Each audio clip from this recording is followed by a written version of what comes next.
Hey guys, welcome to the first ever episode in this new series.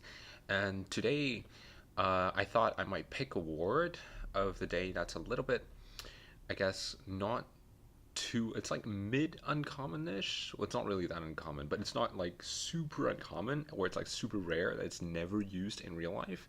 It's the first episode after all, right? So, without further ado, here is the word of the day. Day number one.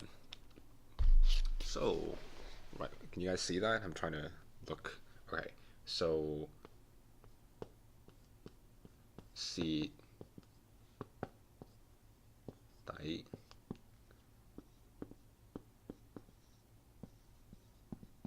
All right, my handwriting is not the best on the right whiteboard, but here we go. See dai. All right, so what does it mean?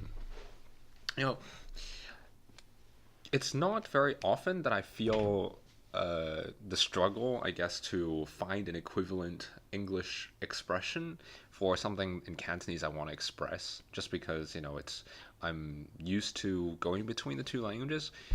But growing up, I remember that this is certainly one of those occasions where I had a lot of trouble finding. Like every single time I thought in Cantonese, "Wow, 好蝕底啊," or something like that. I'm like, how the heck would I say that in English? Because I can't think of an equivalent expression.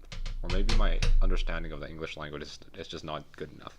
Anyway, so instead of sharing you guys like a dictionary definition, I feel like there is one. I might share a more like a longer explanation explaining the concept, right? So let's take a real world example. And so let's say you're at the office and it's nearly time to clock out. It's like the end of the day. However, you still have a little bit of work you want to get done. You want to finish it, right? And so at that time, you say to yourself, okay, I'm just gonna take a note. It takes half an hour to finish this work, and you continue working.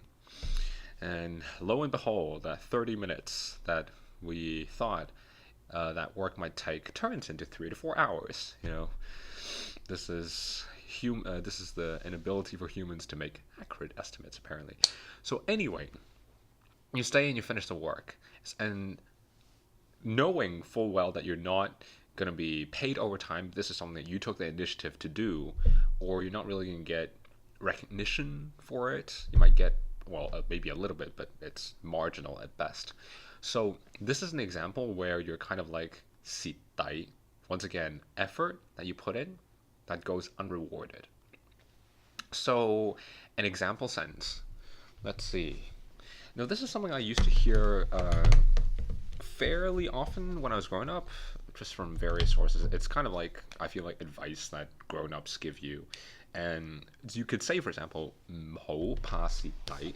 So let's see, you guys can still see the board, right? This is kind of hard to do. Anyway, ho pa si dai. Ho pa si dai. There we go. And it's now crooked. Ho pa si dai. Right? So ho is don't. Like for example, when you're giving a command, or in this case, advice, I guess. Pa is to be afraid. Si dai is what we just discussed. So basically, an equivalent English expression might be, don't be afraid to go the extra mile to do something, even if you know you're not going to be rewarded for it immediately. Maybe it'll have longer term rewards for you, or maybe you learn something along the way. Or maybe, even if you're not rewarded, you know that it's the right thing to do, so you do it, right? So, yeah, advice that I would pass along. 好怕蝕底, guys. All right, so that's about it for today's word of the day. Hope you guys enjoy that. And as usual, comments and questions are always welcome. And don't forget to click the subscribe link in the description area somewhere below. I don't know where this is going to be. And sign up for the newsletter, because I share stuff that I don't share on the website, the channel, or the Facebook page. All right. All right. Thank you so much once again for tuning in, and I'll see you guys hopefully next time. Cheers.